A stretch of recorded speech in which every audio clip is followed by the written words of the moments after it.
Hello there, Pixel Pushers. It's Sadiq Hussain here from the Pixel Pushers YouTube channel. Now, today we're actually going to take a short break from our regular video tutorials centering on the creative part of photo editing. Of course, we'll come back to that. Will be lots more coming out later a couple more coming out later this week. Not lots, but a couple coming out later this week, and obviously there'll be more the week after. But what I want to talk today about is customizing your software. Of course, the beauty of any software, and photo editing is no exception, is not just having the out of the box experience of the software, which of course is very powerful, and there are lots and lots of permutations that you probably never explore all of them anyway. I certainly don't. But it's about customizing so you can part or automate the edits that you do on a regular basis. So there's two or three we're going to do in this series, but this first one, very short, is about custom crop ratios and resolutions, DPI, pixel size for different purposes. So for example, if you do crops a lot for a particular size of photograph for printing, or cropping a lot for a particular size of photo frame, or a particular size of mount for putting in a frame, or even let's say you're cropping for a particular ratio and resolution for social media posting. So, okay, you are editing on a computer, on a laptop with a high resolution screen, but you're going to be posting to social media either from your laptop or indeed from a mobile device. So what is the quick way of doing that if you're going to be doing several of them over a long period of time? I mean, you wouldn't create a preset if it's only something you're going to use a couple of times, because it's actually quicker to do it individually. But if it's something you're going to be using on a regular basis, then you definitely need to have a preset. So let me show you how to do a couple of social media presets, one for Instagram and one for a landscape Twitter posting. Okay, so now this image that we've got here ready to be cropped. You can see at the top here it is over 4,000 pixels by 3,200 pixels, and its size is over 15 megabytes, and so that's not suitable for posting to social media. You want it to be smaller in size and smaller in resolution, but also you might want it to be a particular ratio, like a 1:1 for Instagram as a square image. Typically, if you wanted to do that, you'd go to the crop tool, which is there on the left, and you would choose, unconstrained. That's where it's normally at, and you'd obviously, let's just zoom out that a little bit.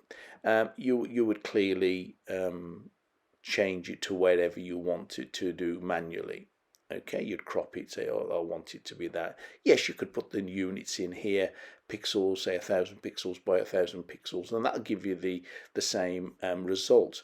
But if you wanted to automate it, what you'd really need to do is go to the crop tool as before, but if you click on this gear icon, the gear icon in Affinity, wherever you see it, you can see it over here, it gives you further very fine-tuning opportunities for a given tool or a given set of editing options. So if we click on the gear icon, or settings preferences icon, you've got, these are already built into Affinity, so you've got common ratios there, and there is in fact a 1:1 there, and you've got photographic paper ratio. So most of what you'd want to do are actually in there anyway.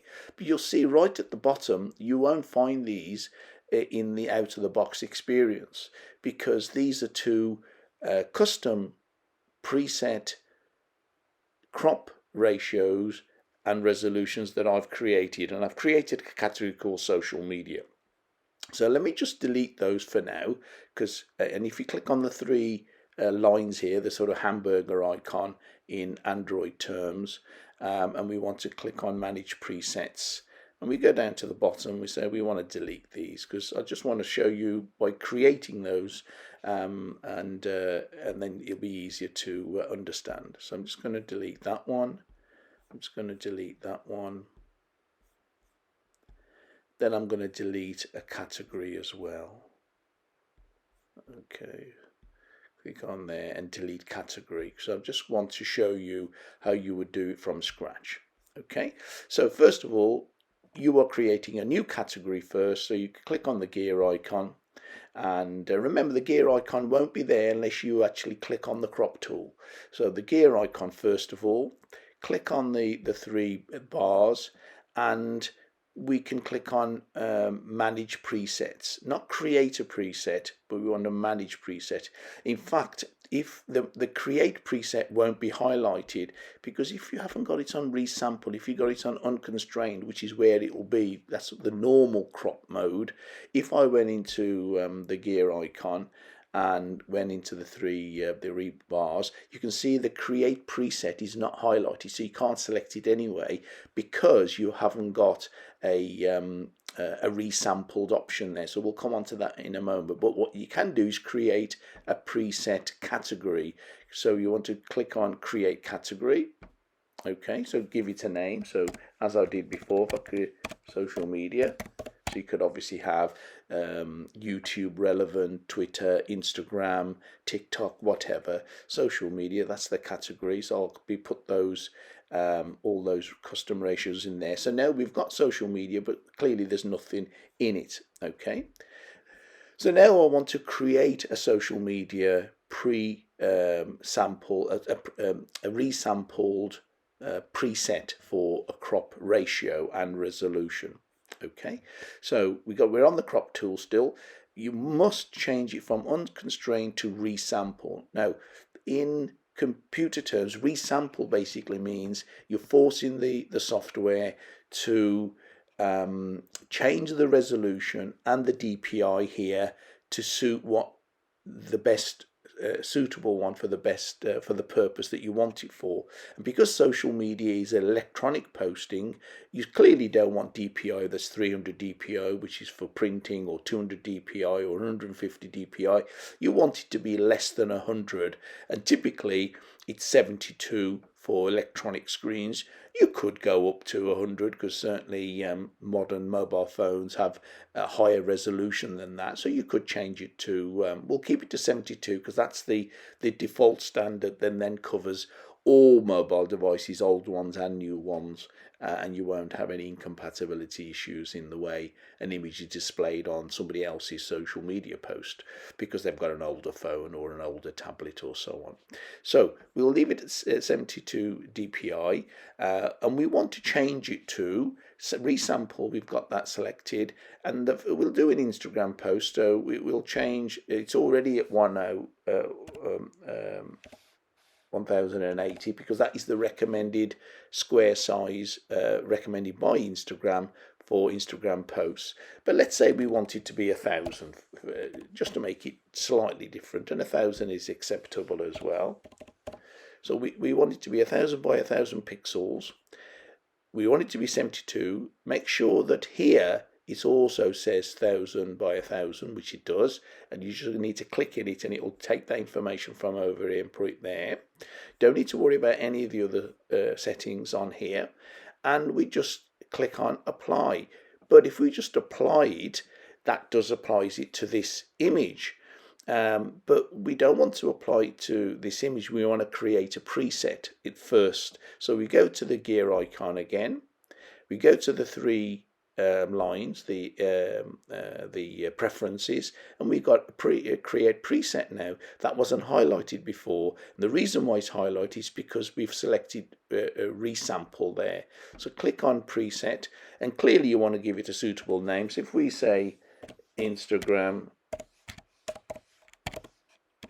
1:1, 1:1, so that's a square image, and also don't forget that you want to put it in a particular category. Now if you don't put it in any category, then it'll just appear on its own, but we've created a special category for it, social media, and we click there, click on create. So that's now created it in that category. In fact, you'll find it there now. So if I scroll down, there we go, social media, we've got Instagram 1:1 resample, which is exactly what we want. Okay, so let me just cancel that, and let's just increase the size of that image again remember, let me just go back.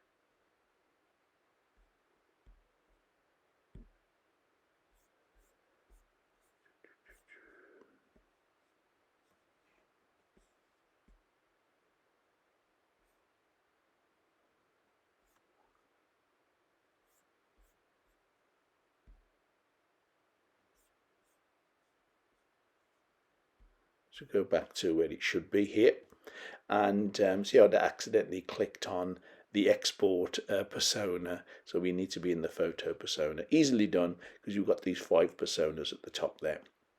So let's just go back to the crop tool. Click on the gear icon, and we go down to social media. That Instagram preset that we've just created is there. We click on that. Okay, and clearly what we want to do, it is 1000 by 1000, but we just want to resize it to fit the image.